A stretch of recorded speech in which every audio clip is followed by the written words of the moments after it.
Good afternoon, everyone, and welcome to this wonderful session. We have something very special for you in store. Cinema has always been about creating the impossible and making it look believable.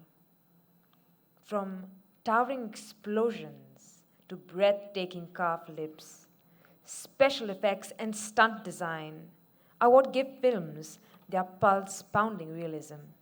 Today we are going behind the curtain to uncover how these spectacular moments are crafted, not just with technology, but with vision, artistry, and an unwavering commitment to cinema and its safety.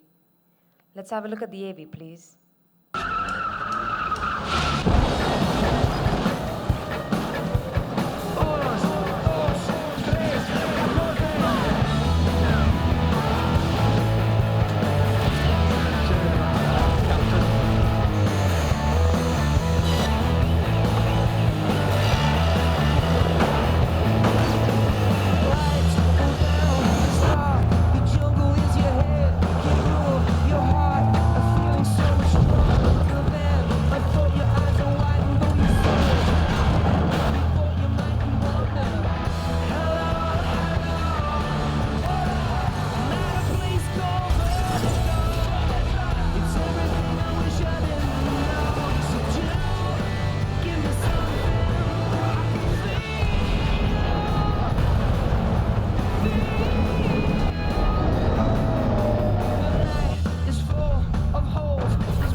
Moderate the discussion, we have a distinguished film journalist and author known for his deep insights and penning the stories for global cinema and festivals.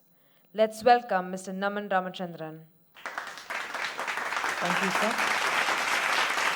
We are honored to have with us the Oscar-winning special effects maestro, whose work has defined some of the most iconic moments in film history.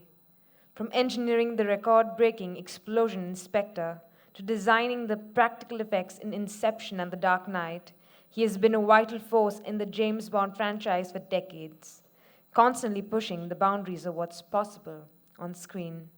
Ladies and gentlemen, please join me in welcoming Mr. Chris Corbould OBE.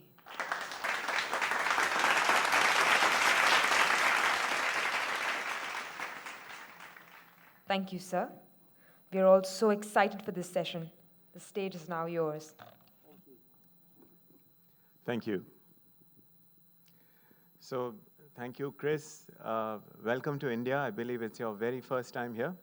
It is my first time for myself and my wife, and I have to say I'm absolutely blown away by the spectacular scenery, the wonderful people, and the incredible food. The only unfortunate part about the food is I've put on 2 kilograms in 10 days. But no, I'm blown away by India. It's a real eye-opening experience for me. And before we start, you'll experience a little bit more of Indian hospitality from Ravi sir. May I now request esteemed steering committee member, Shri Ravi Kotarakara sir, to felicitate our guest.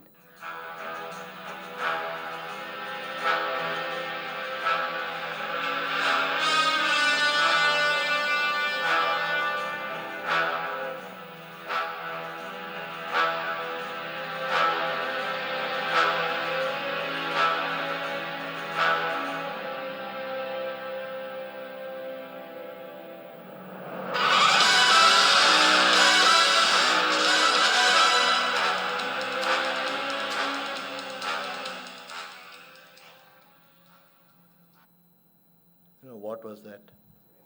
Not 1, not 2, 15 James Bond films. This person has been behind them. All special effects. Really, from our childhood, even today, until we die, we like James Bond. I'm Bond, I'm James Bond. So he's also a Bond here. And he won an Academy Oscar for Inception, right? Yeah, for Inception he won. Does not stop there. Our favorite hero when we are small, Batman. Batman 1, Batman 2, Batman 3. For all the 3 series of Batman, he is behind them, all the special effects. So it's an honor to honor a man who entertained us.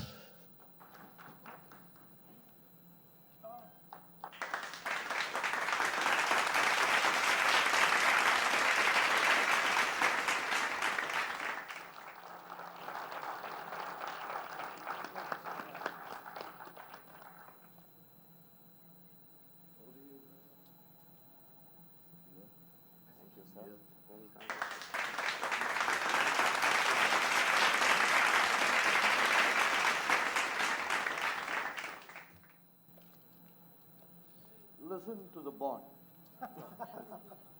Yeah, you couldn't have asked for a better introduction. No, that takes a beating, I must say. It's the best one I've ever had, I think. Great. So we have roughly 90 minutes. We'll open the last 15 minutes for audience questions. And as you can see, there are many fans of yours in the audience. And we have a few clips to show as well, but to illustrate what Chris is going to talk about. But let's start with the philosophy of your craft, if that's fine. I think for many, many years, or ever since I've started, the philosophy of my craft is really to do as much in camera and practically as possible. And even with the advent of digital effects, I still pride myself working with people like Christopher Nolan, who still loves to do practical effects in camera wherever possible, because he believes that the audience connect with it so much more. That's not to say that the digital effects side of things has not greatly enhanced what I do. In the early years of digital effects, there was a little bit of that between us, but over the years we've both come to realise that as departments we can help each other, and we're getting spectacular effects now from the 2 departments working together. So. Did that answer the question? I can't remember. Yeah, it's a great warm-up answer. And I had a specific question as well about when you first walk into a film as the special effects supervisor, what's your diagnostic process? What are the first few things you need to understand before you commit to any build? Obviously, the first the first aspect of going into a film is getting the script, analysing the script. And my job, or a job that I've undertaken, is how can I make the script better? You know, writers are great at writing wonderful dialogue and setting the scene, but a lot of the time they don't actually know the ins and outs of what action's been done. So it's my job to put forward different aspects that can make the film more spectacular, more original. I mean, I never forget the story from GoldenEye. I was called into the office of Martin Campbell, the director, and Barbara Broccoli and Michael Wilson, the producers, and they said, Chris, we're not happy with the motorbike chase in GoldenEye. They said, what do you suggest? And I said, well, get rid of it. There's been 5 motorbike chases in the last 4 years. So they said, well, what do you think would be more spectacular? And I said, well, he starts the whole sequence in a military park in Russia. So why doesn't he steal a tank? And that whole sequence came out of that one conversation. And I think it's, you know, part of my job is to think outside the box. And it's not just another car chase and not just another motorbike chase, but come up with more original ideas that perhaps the audience haven't seen before. You know, at the time we faced sort of not criticism, but people would say, well, the car's so much faster than the tank. But our logic was that the tank could take shortcuts, like through buildings. And that's how we built the whole sequence on that logic, that, you know, the tank had the means and the strength to go through things and catch up with the car. So that's one instance of what my job is, which is to come up with something more original and hopefully more spectacular. When we spoke in London, when we first discussed this masterclass, you said something that, you know, stuck in my head. You said that practical effects work best when the audience doesn't notice them, right? So how do you balance invisibility with spectacle? I think as I went through my career, you know, obviously when you first start in your career, you want to do the biggest explosion, the most spectacular thing. But the more I went through my career, I realised that what I do should be very much in keeping with the screenplay and the characters. And I think, you know, a film like No Time to Die, the opening sequence with the DB5 chase, we were dreaming up all sorts of ideas for, you know, from a car going off a ravine and the roof firing off and Union Jack parachutes coming out. It was like a blank canvas for us, and we were trying to think up wild and wacky ideas. But what it came down to, what became aware to us in the end, was there was this really emotional moment between James Bond and Léa Seydoux. And we didn't want to overpower that with some fantastical special effect. So we pulled it all back and made quite a short car chase so that we could preserve that moment. And I think that's what I learned more and more in the years, is don't get people going to a film just to see a spectacular effect. Everything should dovetail together. The actors, the storyline, the locations, you know, that's a complete film, not just me blowing something up. So I think that's what I learned. And so what's the, you spoke about digital a bit earlier. What's the threshold when you decide that this must be physical versus let's get a bit of digital into this?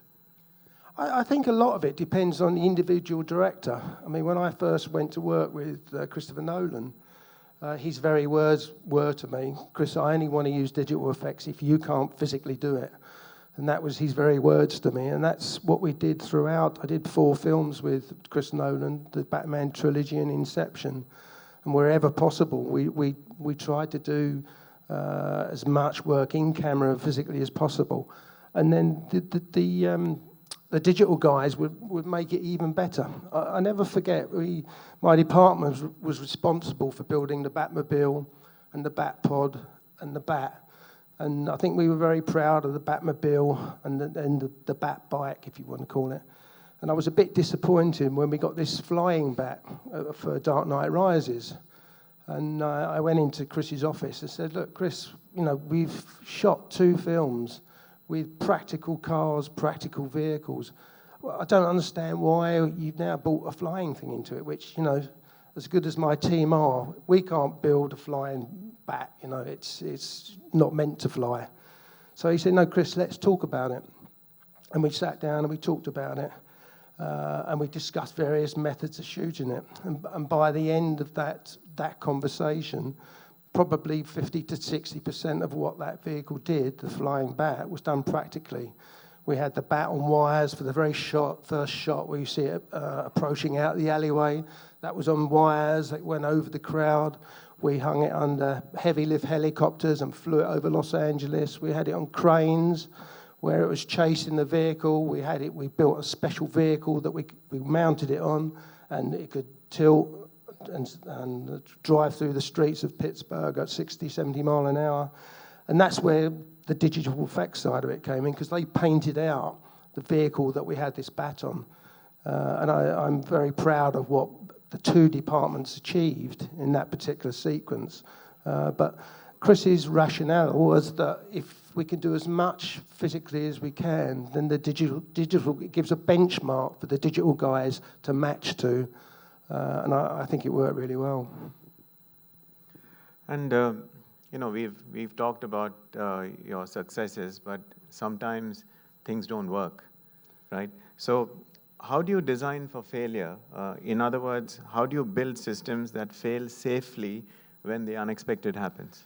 The whole system of filming a special effect or a stunts special effect sequence is all down to testing. You know, all of these shots, we don't just turn up on the set and do it. We test it. You know, it can be anywhere from 1 to 25 times, so that we get every single thing right. And when we're doing a big explosion, we don't just have one big explosion. There will be 30 different explosions. So if for some reason one of the cables or two of the cables get burned or they don't go off, then we've still got 28 other explosions to make a great shot. And I think it's all about having contingencies in place to make sure that you don't ruin a shot. You know, one of the things I always tried to do was to get everything in one shot. You know, because for many reasons, the main reason being that if you've got, you know, it can be 500 crews standing around and you have to do a take two, that is a lot of money. So I spent a lot of time with my crew testing. So we tried to iron out every single thing that could go wrong and change it. So I can't remember instances where we've ruined the shot and had to go again, you know, for that reason. And what's changed the most in your internal process? By internal, I mean you and your team, from the time you started to now? I think the biggest change is obviously digital effects. It makes the set a lot safer. You know, in going back many years, if you were flying, say when we were flying Superman, you'd have to make the wires as thin as possible and spray them black. You know, because we didn't have the facility to paint them out in those days. So you had to try and hide them. Whereas these days, because it's so easy to paint wires out, you can make them as thick and as safe as you like. And that goes for many instances. You know, the digital tool is a great tool, and it helps me to achieve much, much better effects. And we are now coming to the section that the people are waiting for the most, which is how you do it, how you make the magic. So can we start by playing a clip from Casino? So that was the amazing sinking palazzo scene from Casino Royale. So, you know, I know we don't have all day, but how did you do it?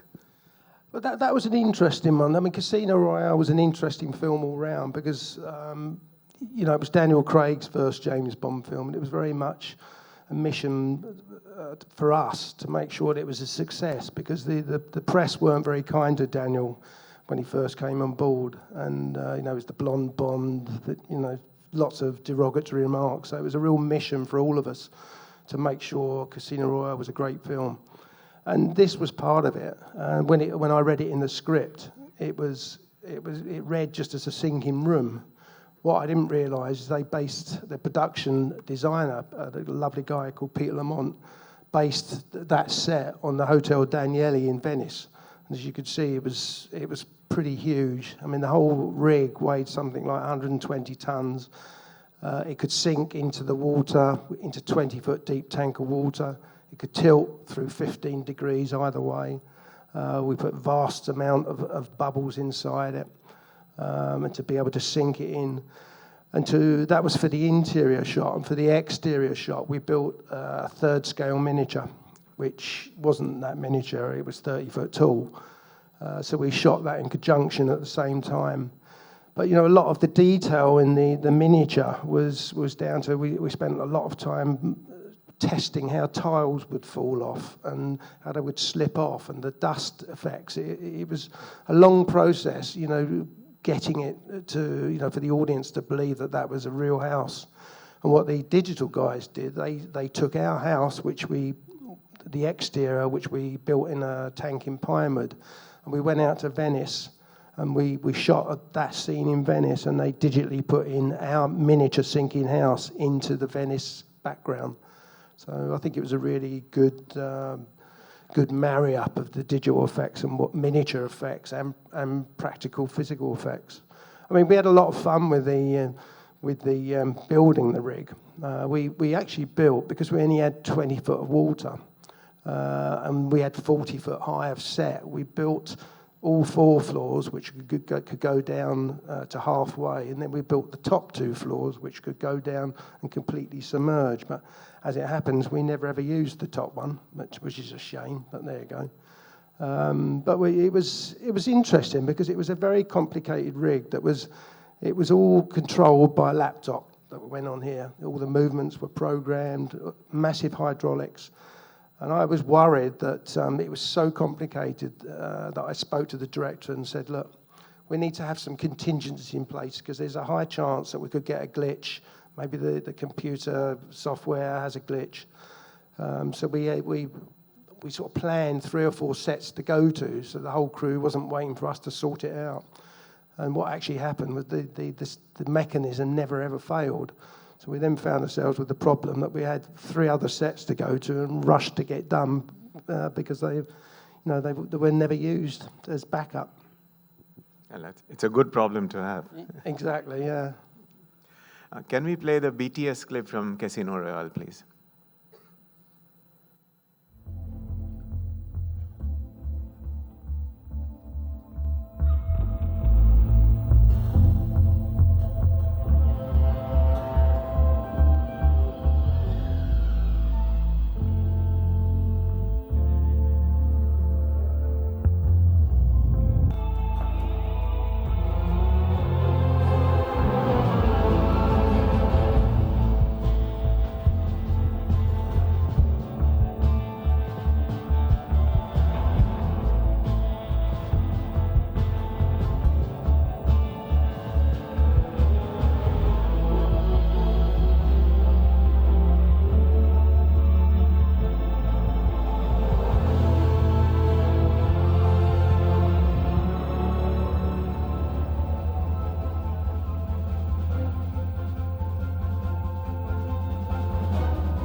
Just like to say that I built that all on my own, but I didn't. I had an incredible team of engineers and computer engineers who all worked seamlessly together to do that. So it wasn't just me.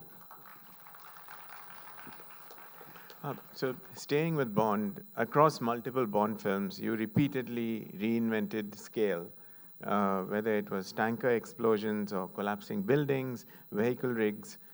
Which sequence taught you the toughest lesson? We'd be here all night if I went through all of them. No, it's all about problem solving. You know, some of the most complicated ones, I think, the sequence in The World Is Not Enough, where we had the helicopter with the great big saw blades underneath, chopping up the walkways and Bond trying to get away from him. I mean, technically, that was a a huge deal. We shot it in a water tank in Parliamentary Studios. And the first thing we did, we had to think, how do we get this helicopter flying all over the set? So we found, at that time, the biggest tower crane in Europe, and we had to put concrete foundations along two sides of the tank. It had something like 100-meter reach.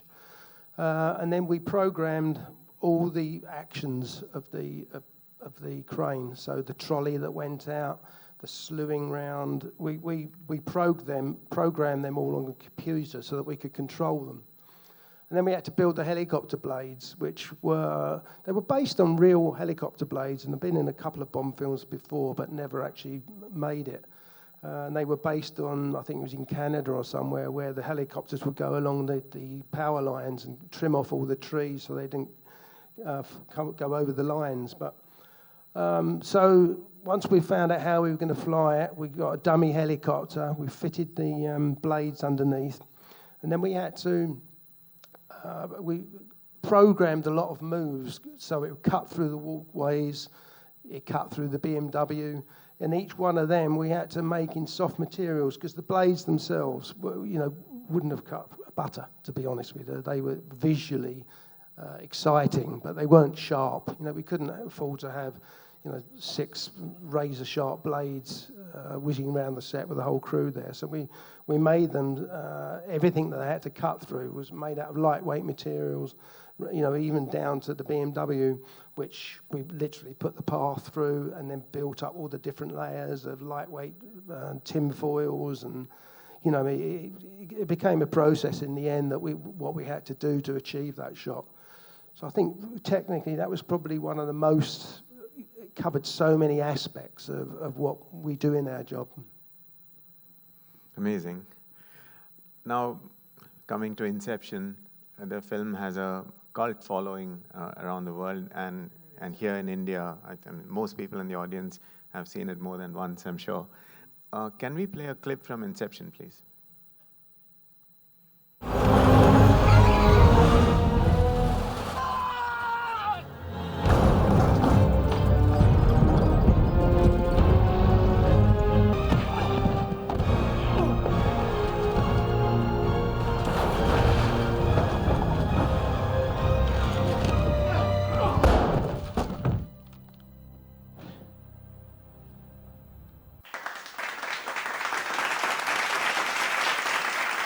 So again, how was that achieved, and how did Inception change the way you thought about what's possible mechanically on set?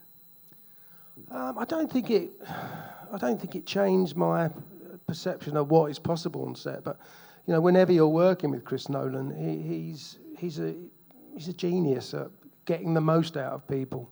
When we first spoke about the revolving room, I said, well, I've done a revolving room before, a couple of times, but that's literally what it was. It was a revolving room. He said, well, I bet you haven't made one that's 140 foot long before. So I said, no, you're right. So again, my incredible team, we fabricated this 140 foot long corridor, which is great. When you're walking along it and it's the right way up, it's fine. You would turn it 90 degrees, and what he did was he had 2 side corridors, one each side coming off of it, which when you turn it 90 degrees, all of a sudden become a 10-foot drop. The whole rig was, I think it was 10 meters in diameter, and it all revolved. And initially, we built it to revolve at 6 revolutions a minute, which doesn't sound a lot. But in reality, when we started rehearsing with the stunt guys, the maximum we could go was 3 revolutions a minute, because anything after 3 revolutions a minute, they went from acting to going to self-preservation mode. Literally, they couldn't act because they were worried about falling down the pit holes. The whole set was covered in, the walls were rubber, so if they fell, they wouldn't hurt themselves. And it was an interesting, Chris Nolan actually went in it and he said, come on then, wind it up. So I wound it up to 6, and he came off and said, no, don't think we'll go as far as 6. But no, it was, everything Chris does, he extracts from you the maximum amount of ingenuity to get what he wants on screen. And the thing about Chris that I loved a lot in some ways, but not in others, was he's the writer, he's the director, and he's the producer, which is a great thing because you can talk about a shot with him, and then you go, he runs with it. He's a one-stop shop. He says, yeah, I like that, let's go with it. The flip side to that is he writes the scene, and you go with how you're going to do it, and you come up with a method. And then he puts his producer hat on and said, you haven't got that much money to do that. So then you have to think, oh, well, okay, how can I cut corners to make it work? And you come up with a plan, and he agrees the budget, and then he gets his director's head on and wants it twice as spectacular as when he had his writer's head on. So it's, he's a great master of extracting everything out of you and getting the maximum result. Can we see the BTS clip from Inception, please?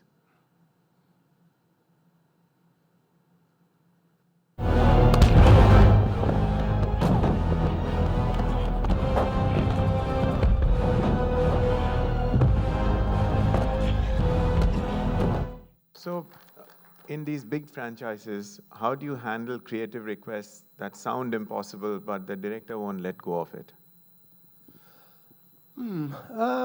Some directors are more pedantic than others. A clip that you'll see later, which is the truck flip, was one shot that I wasn't convinced that we could do. And I always try not to lose sleep over a shot until it's absolutely necessary. Because sometimes you lose nights of sleep over a shot and then they write it out of the script.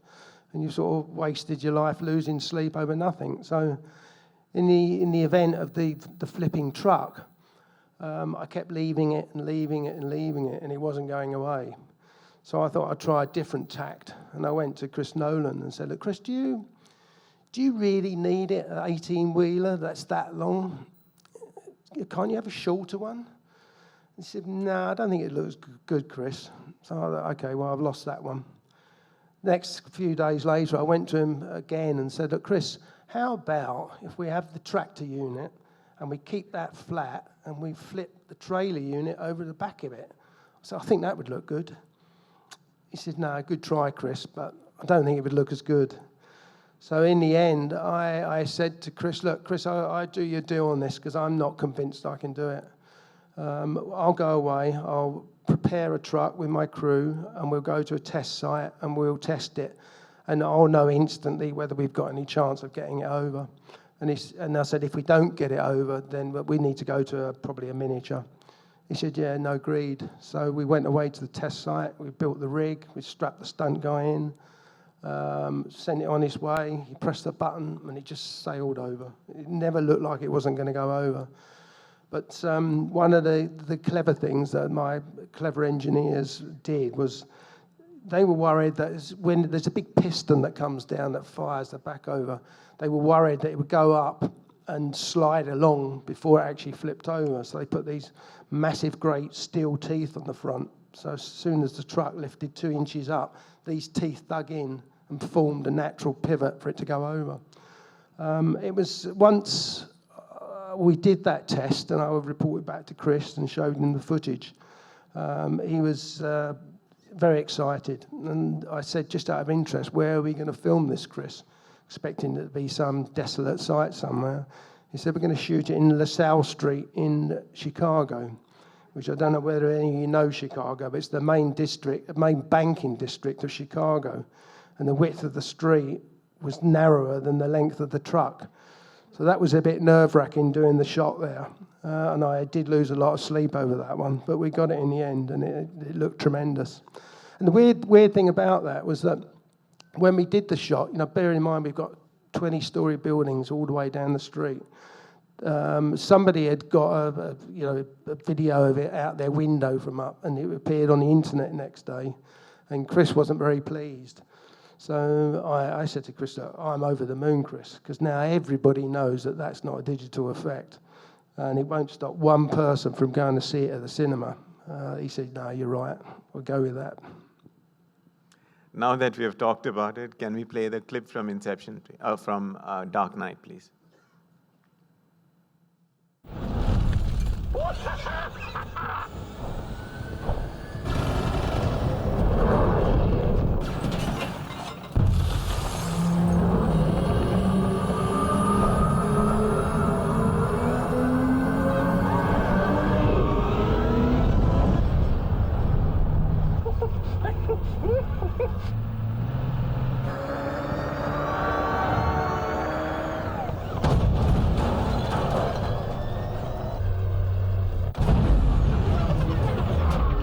Now there's a Batman.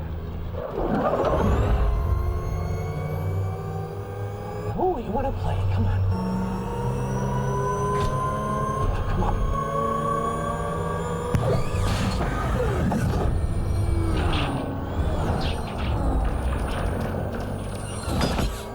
He missed!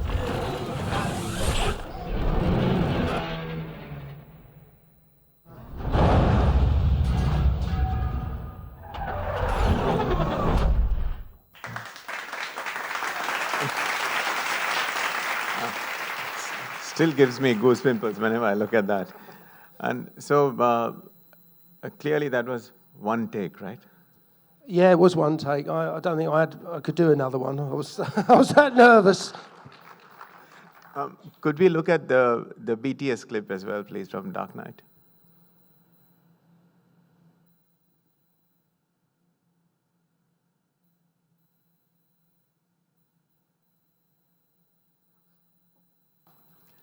So, okay, I think we have played a few clips now. Let's hear you talking a little more. Walk us through building an effect from script to screen. Who's involved?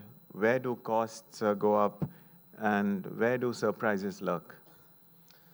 Yeah, that's a complicated question, that one. But the whole filmmaking process is a collaboration between everybody. We're all like little soldiers, you know, the stunt team, the art department.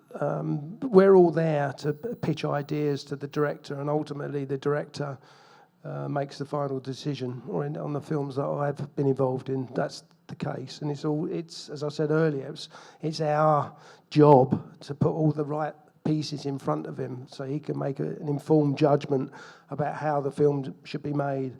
I mean, sometimes the producers get involved because, you know, when you get a lot of creative minds together, the budgets can sometimes spiral out of control. So the producers are there to keep the reins on a little bit and make sure we don't get too out of control.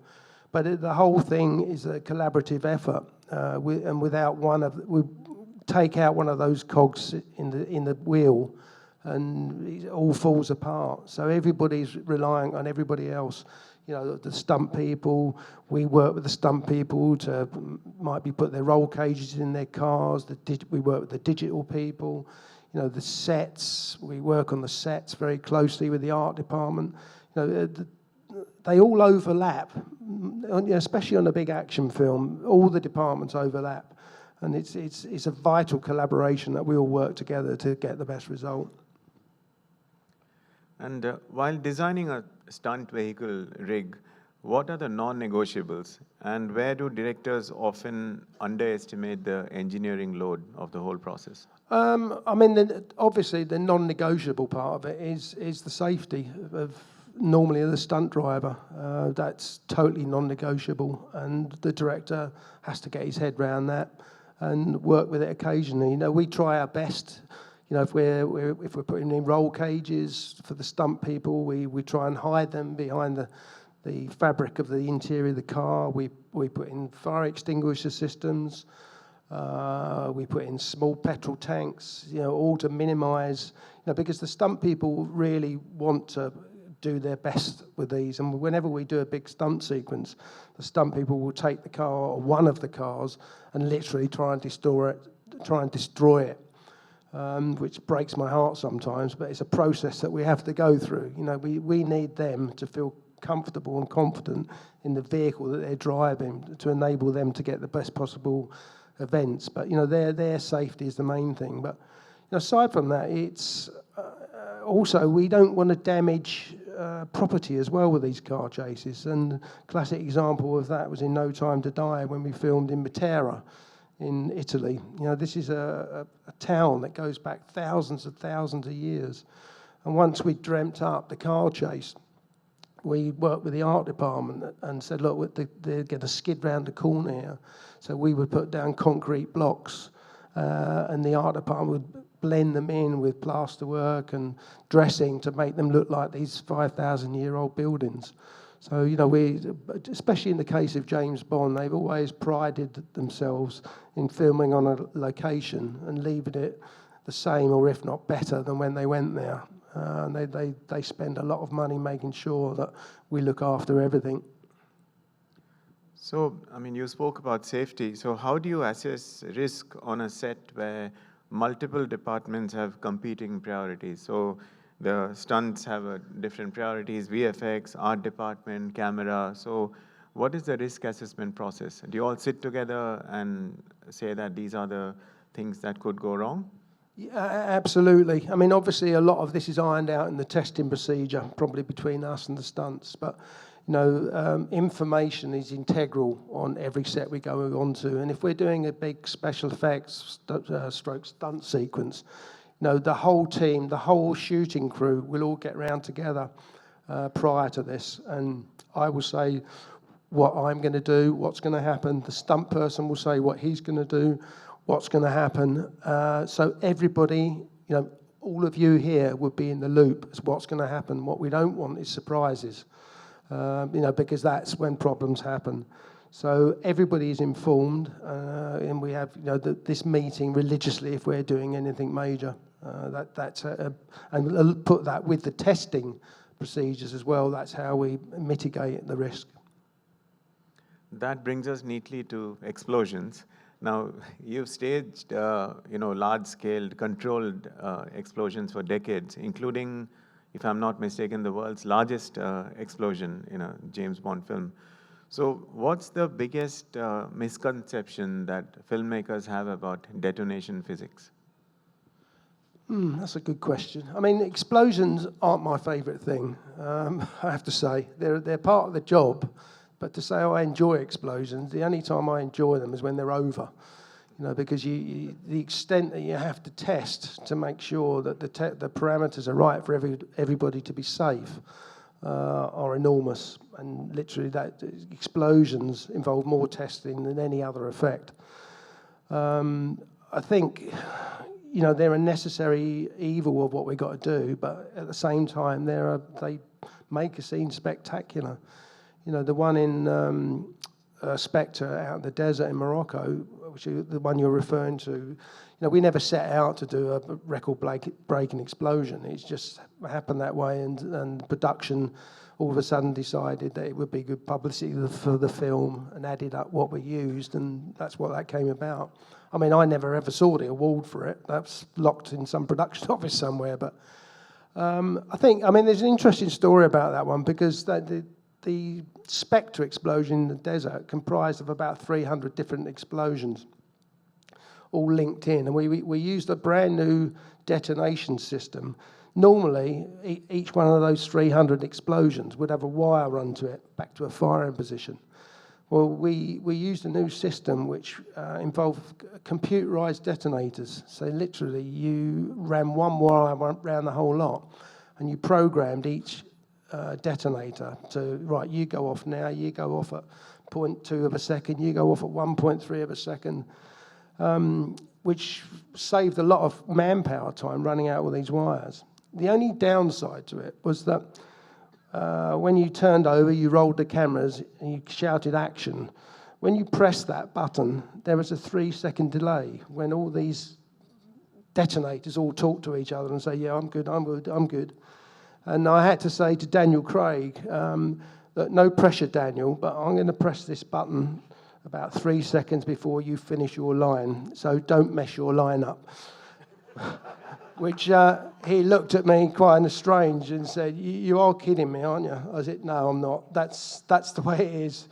So, I got on well with Daniel, and we rehearsed it several times, not with the big explosion, but with little, we'd set off a small explosion just to simulate the big explosion. And it was all good. We got it fine, but it created a lightweight moment in amongst, quite a tense time. Now, coming back to Chris Nolan, who you've spoken about a couple of times, he's famously exacting, as you yourself have described. So what is the hardest Nolan task you've had to achieve? Was it the flipping truck? Was it the rotating corridor? Or was it something else that we haven't talked about? I'm just trying to think. I saw Chris grow, when he came on to Batman Begins, which was his first big action film. He'd only really done Memento, Insomnia, and a couple of other small films. So he wasn't a mainline action director. And normally on a big action film, you'll have the main unit, which deals with the actors.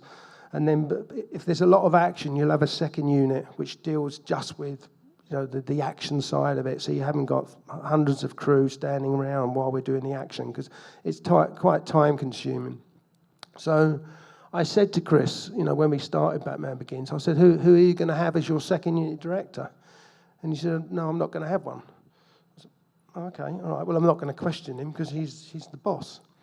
But actually, the way it panned out, because we did the whole Batman's Batmobile chase sequence, you can't see in it. We didn't need first unit director, but he shot the whole thing, and he totally changed my opinion of how to shoot action, because normally if you entrust the second unit to shoot an action sequence, they'll shoot it with 6 cameras, every single bit of equipment, because they want to shoot as much material to give to the director to be able to cut it together.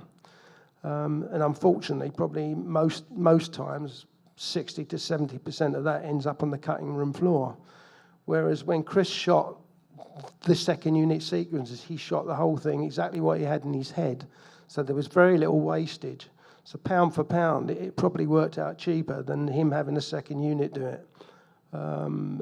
But Chris is a pretty unique guy. There are some directors who are not comfortable doing action for whatever reason. It's all down to the individual director, really. And Chris is pretty unique like that.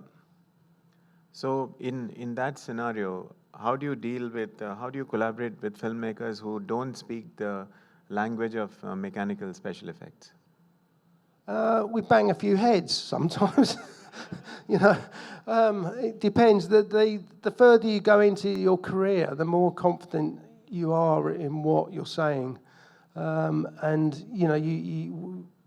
It's my job to give a director as much as he wants. It's his vision. It's my job to give him that vision. But if he hasn't got as much experience as I have in giving him what he wants for that explosion, or for that vision, he has to go along with what I say. And generally, if you sit down, they might make a big thing about it in a meeting or something. But what I found over the years, if you sit down and you explain the whole process to them, then generally they will say, yeah, actually that's workable, that works for my vision, and let's do it that way. It's all communication.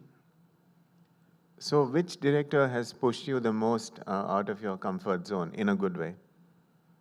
I think it probably has to be Chris Nolan. He just, as I said earlier, he extracts every bit of ingenuity out of you. I mean, when you finish a Chris Nolan film, you just want to go and sit in a dark room for a while and get over it and go back and see your family again, get back to normality. But other directors, there are so many great directors out there. Sam Mendes taught me how important it is for the characters, and how what I did had to dovetail in what the characters and the storyline is about. Mark Forster, another interesting guy. Martin Campbell, dynamo of a guy who did GoldenEye and Casino Royale, so sort of reinvented the Bond franchise twice, not just once, but twice.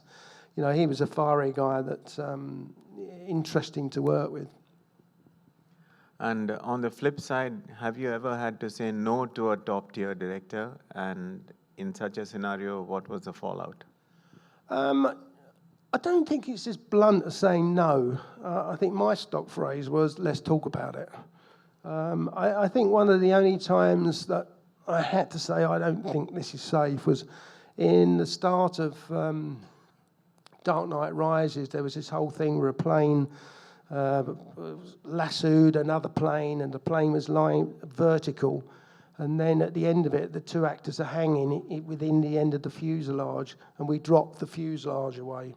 So you see the fuselage plummet down to earth, and Chris initially wanted the actors to be there when we dropped this fuselage away. And I had to say to him, Chris, I don't think this is safe. And he got it. He just pushes his luck sometimes and wants to try and get as much as he can. But, as soon as I said, look, Chris, I don't think this is on, he totally got it. Now, I think the one thing that people are waiting to hear about is it also is a theme of this festival, right? The festival director is a big proponent of artificial intelligence, AI. So are practical effects suffering because younger filmmakers go straight to digital or AI, or are you seeing a revival of practical effects? Yeah, that's an interesting question. People keep talking to me about AI. I haven't had that much dealing with AI, but, why would you need AI when you've got I up here, yourself? The great stories come out of here, and I'm sure, the AI will have a great impact on the industry, and it certainly will have a great impact in medicine and many other industries. But, it sort of goes back to when digital effects first came on the scene. Everybody thought digital effects, I thought that I probably wouldn't have a job in 5 years and everything would be done digital. And what actually happened was, instead of, when I did GoldenEye, I had, I think, 40 crew. And because the digital revolution came about, by the time we got to Die Another Day and onward from that, my crews were up to 100, 120. Because we could attempt so much more complicated things because of the digital tool that was available. The downside to that is I think it has to be used as a tool and not the complete the complete event. I think it's too easy to, there's been some absolutely wonderful digital effects films and there's been some dreadful ones. And I think that's where you have to be careful that you use it wisely. And I'm sure that it's probably going to be the same with AI. I haven't had much experience of it, but I think if you overuse it, you're in danger of minimising the impact. I'd be interested to see Chris Nolan's Odyssey, because he shoots on IMAX cameras. It's and working with those IMAX cameras is not easy. They're big, they're heavy, but they're a spectacular format to watch it on. So I think the more Chris Nolans we can entice into the industry as directors and not just take the easy way out, that's what we need. And is there we've talked about the Batman franchise and James Bond franchise. There is another big, hugely popular franchise which is also popular in India that you worked on, which is Star Wars. So tell us about Star Wars.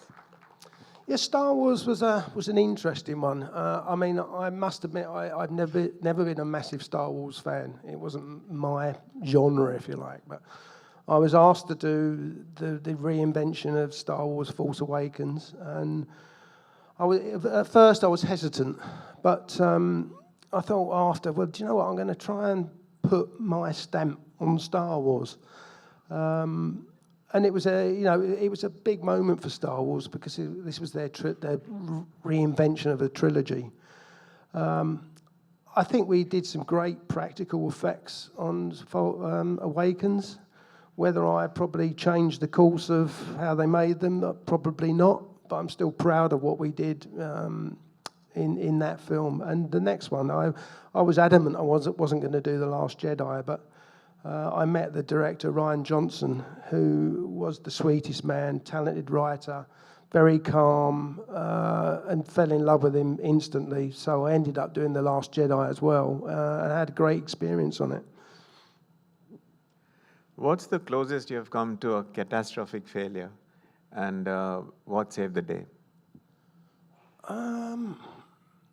I can't think we've ever come close to a catastrophic failure. You know, normally the catastrophic failures happen with something that's really this big, and it gets embarrassing because you can go and do the biggest explosion on the earth and everybody thinks you're great and claps your hands, but for some reason if it's in the palm of your hand and might be a little mechanical rig that doesn't work for some reason, you end up doing 25 takes of it with everybody looking at you and glaring at you. They're the catastrophic ones, the little ones, but I've somehow been able to wing it over the years and we've talked my way out of it. So on the flip side of that, which effect are you proudest of that the audience never realized was a practical effect?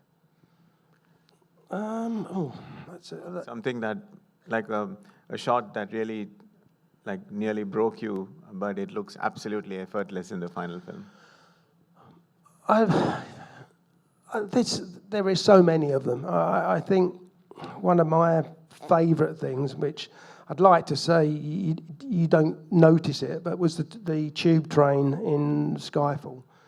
Funny enough, I was out in Los Angeles finishing off Dark Knight Rises, and Sam Mendes, the director, rung me up and said, "Chris, I've got this great foot chase under London, through tunnels and all that." But he said, "I need one jaw-dropping moment just to bring the sequence to a finish." And I said, "Well, let me think about it." And that night I came up with the tube train. Then when I got back to London, I sat down with my crew and they just looked at me and said, what were you thinking when you dreamt that up? The tube, I said, "Well, we'll just get by 2 out-of-service tube trains." They said, "Yeah, but they're 70 tons each." So I said, "Well, okay, we'll make 2. So, and they were 60 foot, 80 foot long, but we had to build it.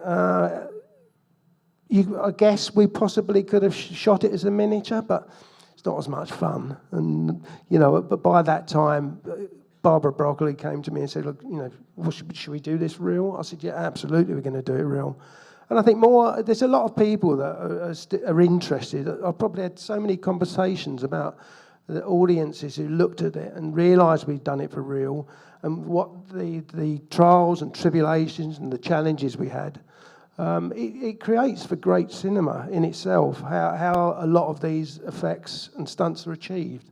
And I think that, that's all part of the filmmaking process. And obviously, you are the leader of a team of people, and you mentioned your wonderful team. So what do you look for when hiring a young technician? What tells you they'll make it? I think the main thing for me is that they're keen. They're keen and they're polite and they're respectful to everybody around them. I think if you've got those 3 ingredients, when they come into my crew of amazing technicians, they're expected to do certain chores. But then once those chores are done, then if they hold those 3 ingredients and they're ever willing to learn and they're keen to learn, all these other technicians will spend hours and hours and hours showing them how to weld, how to use a lathe, how to use a mill, how to technical draw. And if they're keen to soak up all that information, then they will go on to be great technicians. Most of the time it works. I've got guys that came into me that were 16-year-olds that were still with me and at the top of their tree 40 years later. If you've got that disposition to be able to soak up all that information and keep learning every time, every day is a learning day. You're never going to stop learning. So I think they're the main ingredients.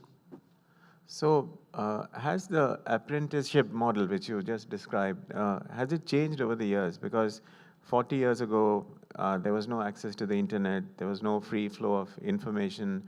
Today, a young technician can ask ChatGPT, how is this made? Or go on YouTube. So has that changed the way that you've seen these young technicians over the years? No, not really. I think, you know, I can tell pretty instantly if a youngster, you know, a trainee coming in has the right aspects. You know, I think when they came in, I like to hear their opinions and their influences, so I can get an overall picture of what they are and where they want to go. But I don't think, you know, I don't think it influences it that much to be able to get a job or not. And coming back to technology, I had the good fortune of visiting, I think, one of Europe's largest, virtual production sets out in Twickenham, right? I think Samsung built a massive screen, and I think it's the second biggest after the facility they have in Korea. So how do these LED screens help the work of people like yourself? It doesn't really affect me, really. You know, I think these LED screens are great, just like, you know, the world of green screen is great. It creates an environment that actors can act against. Well, I feel sorry for the actors sometimes that they're just acting against the screen, and the LED is much better than the old green screens, but you know, for them to have to act about things that aren't going on in reality. I never forget, I did a film once, it was not a great box office success. It was a film called John Carter and Mars, and they built this big spaceship. It was an airship, I think. Weird thing it was, but they were in amongst this battle with things being fired into the air, and the first AD was, we built it on a rocker. So this great big, and there were all soldiers on the ship. And the first assistant director said, right, we're going to shoot this shot. When I shout explosion, I want you all to move to the right. And when I shout explosion, I want you all to move to the left. And we did about 6 takes of it. And, you know, it just wasn't working. So in the end, I went up to the director and said, look, forgive me and tell me if you don't want to do this, but if I put a real explosion off to the side, instead of just the AD calling explosion, I think you'll get a different reaction. And we did exactly that. And the difference we got, the reactions from the actors, when I let off a real explosion, it was off camera, but it's still a real explosion. That adrenaline you got from the looks in their eyes, the way their bodies act, was totally different. And I fear, you know, with all these wonderful scenarios with the LED screens, and it happened with green screens as well. You know, there are times when you've got to use them, but if I would, and Chris Nolan's mantra is, yeah, if you can shoot it on a real location, shoot it. If you can afford it, if it's practical, do it in a real place.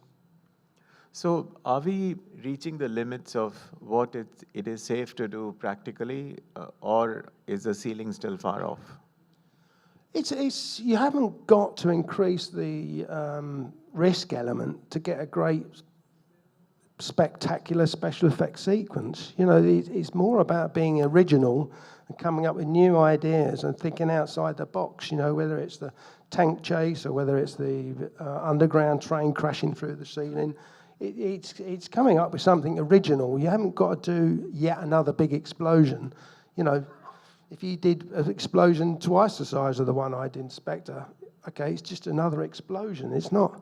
I mean, there is a funny story that after we did the explosion in Spectre, we had to destroy any explosives that we had left before we left the country. So when we shot the sequence with the explosion, we had to rush over, because we were on a flight out, we had to rush over and let off all the remaining explosives, and that was twice as big as the one in the film. So I'm a bit annoyed that I just didn't put that in the background. But no, I don't think we've reached the ceiling of what is safe to do. It's more about, you know, dreaming up original, new ideas. And have you seen any Indian films that have these practical effects? Like, for example, the work of S.S. Rajamouli? Yeah, I mean, RRR was fantastic. You know, it's wonderful to watch, beautifully shot, and had great action in it. It's I believe they're preparing another one, aren't they? Is that right? Is that common knowledge or? Yeah. I've just come from that set. It's a film called Varanasi, Yeah. and it's insane. That's good for an action film, being insane. Yeah. So it is. His imagination is something else. So just coming back to the whole safety aspect of things, and as the leader, how do you keep your teams calm when working with dangerous setups under severe time pressure? I think calmness is, you've hit the nail on the head there. Calmness is the main thing. If we're doing a big special effects sequence, the whole time, I think it stems from the top. I'm generally quite a calm person. I don't shout. I don't run around, like an idiot. Everything should be calm, quietly spoken, and I say that to everybody else on the set. If somebody starts shouting and hollering, it's like, okay, stop it. We're going to start work until you start behaving yourself. There's no room in a big special effects setup or stunt setup, for people shouting and making lots of noise. It's distracting. People need to concentrate. And I used to, my crew, we overlapped each other, so we were always cross-sectioning each other. So I would check something, somebody else would come and check it. As a team, you're cross-referencing the whole time to make sure nothing has slipped through the loopholes. But I think for me, the biggest thing is, being calm and focusing on what you're doing rather than just, shouting. I think on that note, we'll play one last clip and then open it to the audience. I have a question about that clip as well. Can we play the No Time to Die clip, please? So my question is not directly about the clip, it's a tangential one. I'm going to put you on the spot here. As an Oscar-winning special effects supervisor, where do you want to see the James Bond franchise go from your world point of view? The franchise has taken a hiatus. The rights have moved on from the Broccolis and Wilson to Amazon. So, in your worldview, where should the Bond franchise be going? You talked about 2 reinventions under Martin Campbell. So, what should the next one be? Well, I think it's obviously going to be a major reinvention. I have no idea where it's going to go from. They've got a very talented director, Denis Villeneuve. They've got an amazing writer, who I've got a lot of respect for, Stephen Knight. I think they're planning it now.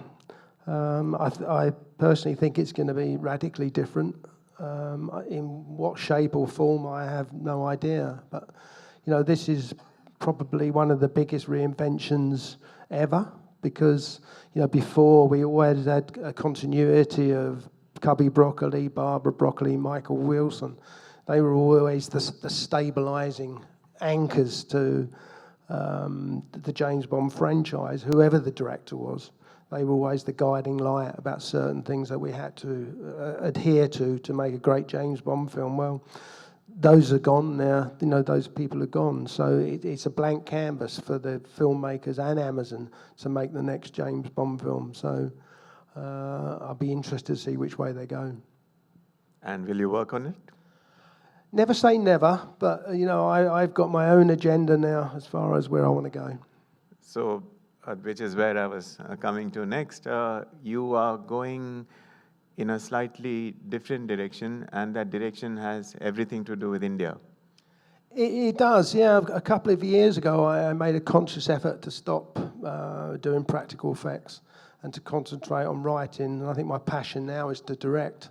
I'm attached to direct 5 different films, subject to financing. My passion one is a film called Cloud Garden, about 2 English guys that go out to Colombia and they get kidnapped and held for 9 months. And it's their story of what they went through, which is close to my heart, that story. But the other film that is getting very close, hopefully, to being made is it's set in the 70s, and it's about an American actress called Reva Rose, who adopted a child from Mother Teresa's in establishment in Delhi in the 70s. And it's her story of coming out to take the child back. There's a lot of emotion. There's a lot of humour in it. It's a wonderful story, and if I can get the financing for that, that would be a film that I'd dearly love to make. And bearing in mind that the films that I'm looking at now, they're not full of explosions. It's about, I'm passionate about people's true stories and true life and what they've gone through, and how they've had to work through the challenges of their life. So I'm very hopeful that the Indian one, set in Delhi, I can get off the ground, because I think it would be a great story. Thank you. Look forward to it. And on that note, we have some time for audience questions. The gentleman in the front. Do we have a roving mic? In the front row, right here, the gentleman with the glasses.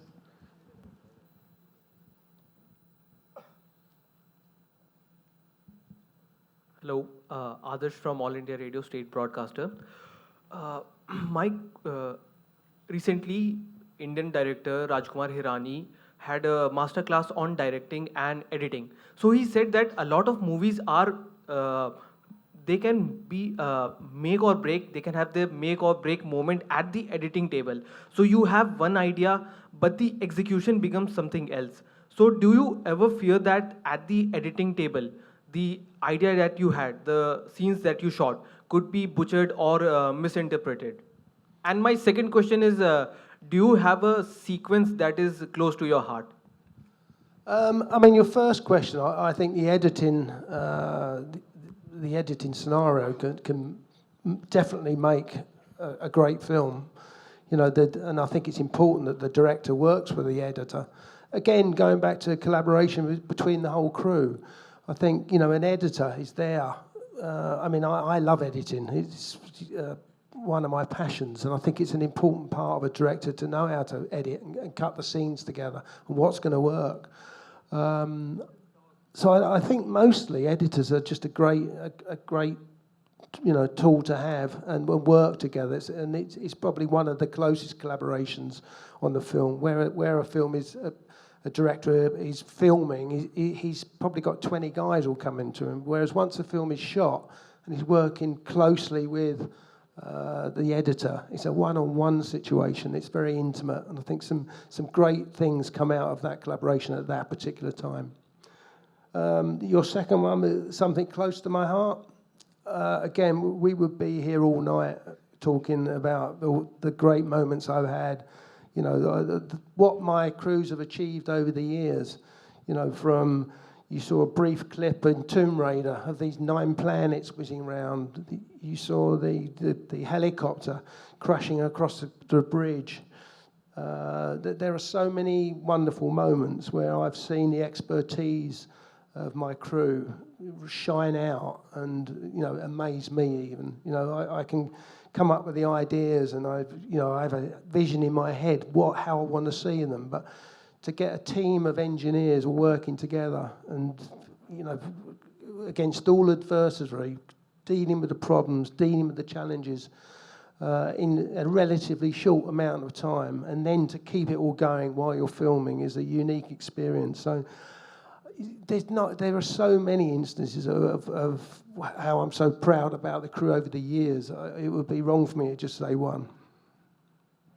The gentleman with the hat at the back has a question. Hi, gentlemen. I'm Rajiv Bharadwaj, an actor myself. And first of all, a big thank you, Naman, for being such a wonderful moderator.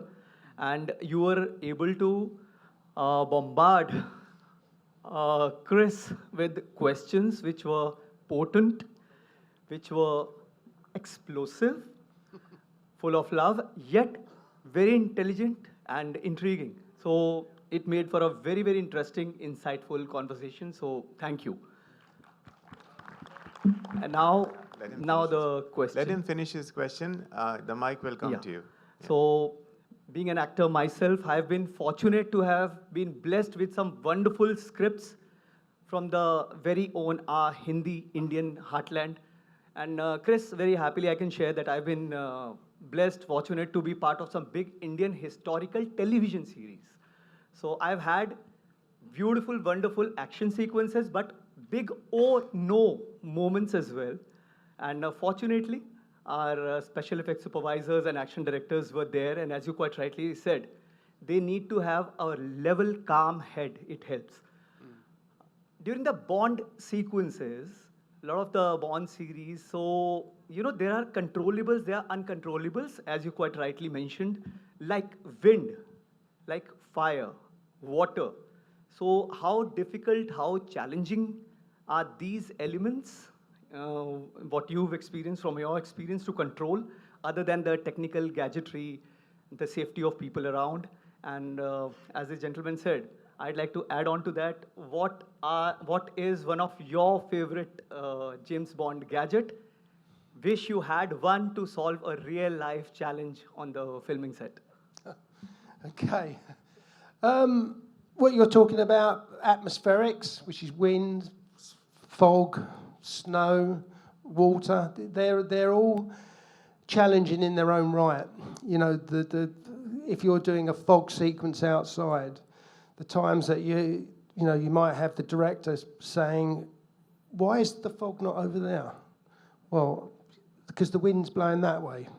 You know, and to master the art of getting fog in the right place is probably one of the most difficult things you have to do to manage it. You know, rain is another one. The rain rigs have gone bigger and bigger. The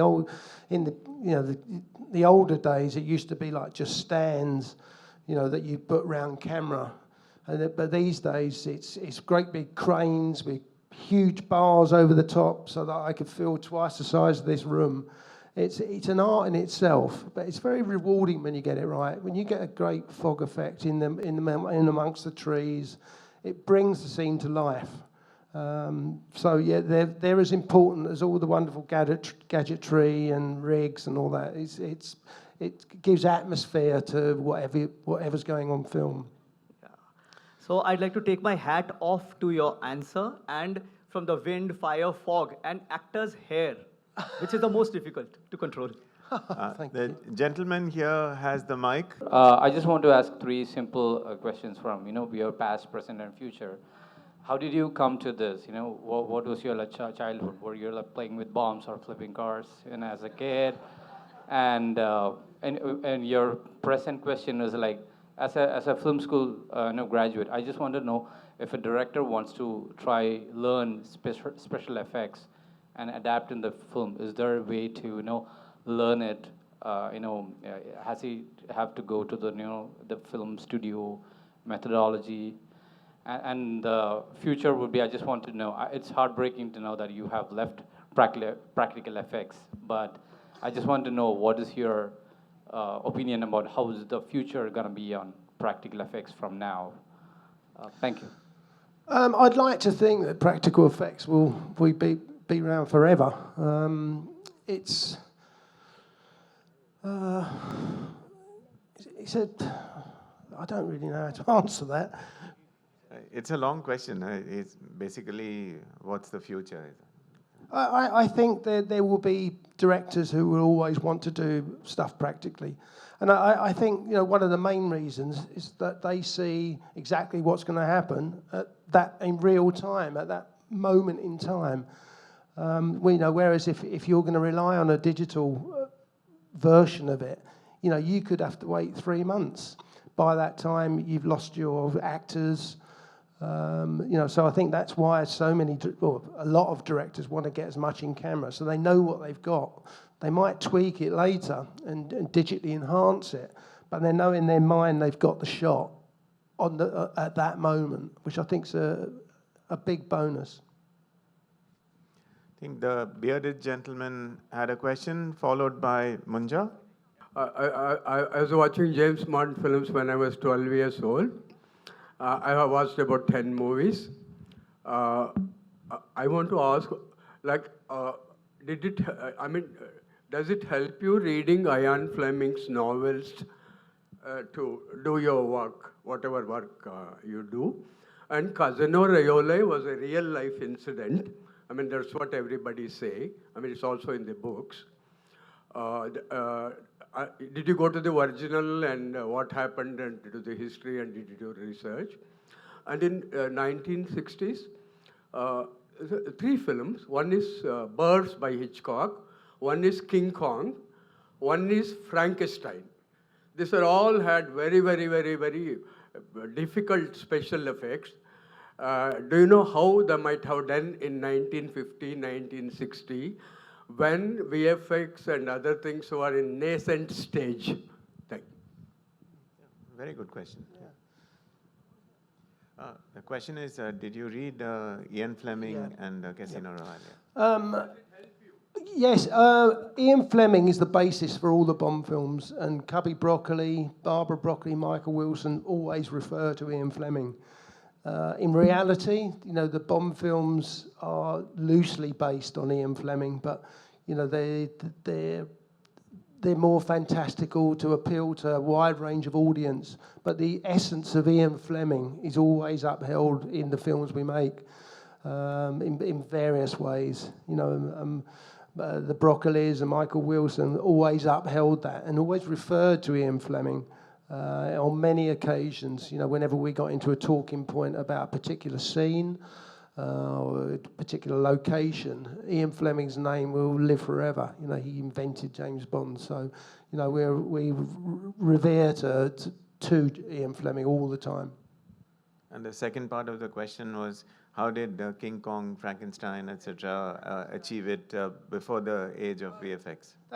They were just ingenious technicians in those days, and you know, you watch a lot of the old films like King Kong and the Birds, and you looking at how they did things in those days. I mean, I'm even going back to things like Buster Keaton. When you see Buster Keaton, what he did is just mind-blowing. And the same goes with King Kong, the Birds.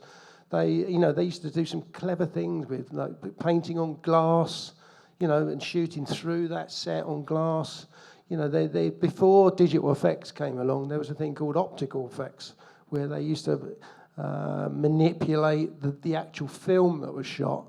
And some of the things they did optically were just mind-blowing. You know, it's a continually evolving industry where, you know, you're constantly striving to just achieve things however way you can. And somebody comes up with a new idea of doing it, then you use that technology to do it. Thank you. Munja? Yeah. First and foremost, Chris and Naman, outstanding session. I think this is really panel gold. Chris, so I run a studio called Graffiti, but I also am the co-founder of Indian Institute of Creative Technologies, which is a state-of-the-art school for animation, visual effects, and gaming. You know, given your rich experience, I have 2 questions. You know, in India, we don't really have a school for teaching effects, you know, like or at least real-world effects. Most people learn on their own and sort of almost like an apprenticeship model. But I think one of the things we're trying to do differently at the Indian Institute of Creative Technologies is how we can bring your kind of real-world experience, you know, and pass it on to the next generation. So my second question is, would you be open to such engagements? Will you go and teach in Bombay is the question. The first part of your question, I think, you know, we don't have schools in the UK for special effects. You know, the universities have various courses which they profess to be special effects courses, but in reality, the best thing you can do is talk to your most prominent special effects guys and fund students to work with them and learn the craft through practically being on set. I think, yeah, you can do a university course, but there is no substitute for working with a team, hands-on on a set, so that you learn in that environment rather than in a classroom. Hello. I think as far as would I make me an offer? No, right. I will take you up on that. Thank you so much. I'm honoured to be invited here and talk to you. And honestly, I've had such a great time in India. I would seriously consider it. It's been an honour. Thank you so much. We have time for just one last question. The gentleman in the glasses here. I've got hours. Don't take any notice. Good day, sir. Sir, I was thinking, did you ever had an action sequence in mind which you wanted to perform, but you couldn't do it, like you couldn't make it happen, or it was out of the movie's scope or something like that? Was there ever any action sequence in mind you wanted to do? I think No Time to Die, there was one sequence that I came up with, which I would dearly love to have done. When Bond is surrounded in the square before he starts rotating the car, I came up with this idea of there's only one way out, and he drives through a brick wall. He goes onto the rooftops, drives across the rooftops, falls through the roof, goes through 2 or 3 rooms with people in, comes out the end wall, goes through a cafe, conservatory, glass conservatory, and lands back on the road. And I filmed a miniature of it in my workshop, and it worked absolutely fantastic. And we could have done it with the actors, because really it was just going to be a big roller coaster ride. We built a roller coaster track that did all this thing. We put the Aston Martin on it, but I think going back to what I was saying earlier, we figured that we didn't want to be overbearing on that wonderful emotional sequence you saw at the end there. So we pulled away from it, and it's a scene that I would dearly like to do one day, because it looked fantastic. I shot it all with cameras on a miniature set, and it looked amazing. But I think the money issue of building it in Matera in Italy was probably another aspect that held us back a little bit. But no, I loved that shot. Sadly, I think that's all we have time for. So thank you, Chris. That was wonderful. It was my privilege to speak with you. One last question. Here, in the last. So as we see, talking about Mr. Christopher Nolan, he typically uses the practical effects rather than going on to CG. So adding on to it, I have seen this truck flip in The Dark Knight. So can you just elaborate about it? Like how did you do that? Like how many takes, how many rehearsals? We only did one take, and the only other shot we did was the behind the scenes test that we did. And when we did that, we made a big steel cage for the stunt driver to be in. He was totally safe. He had lots and lots of steel around him. And literally, we had a great big piston, like a piston that came out, which you saw hitting the ground, which we fired with high-pressure nitrogen. So as soon as that piston hit the ground, it lifted the 2 big steel teeth on the front of the truck, dug in, and it just pushed it over. We only did that once. We only had enough trucks to do it once. I think if we hadn't have pulled that off, I think they wouldn't have done it again practically. They would have done it practically, but as a miniature. So there was a lot of considerations, a lot of challenges, but I think it worked out all right. Thank you. Pleasure. A heartfelt thank you to both our guests, Mr. Chris Corbould OBE and Mr. Naman Ramachandran, for reminding us that behind every breathtaking moment on screen lies the genius and grit of those who dare to turn cinematic dreams into reality. Dear audience, today we've listened to the point where science meets spectacle and adrenaline meets artistry. Thank you all for joining us.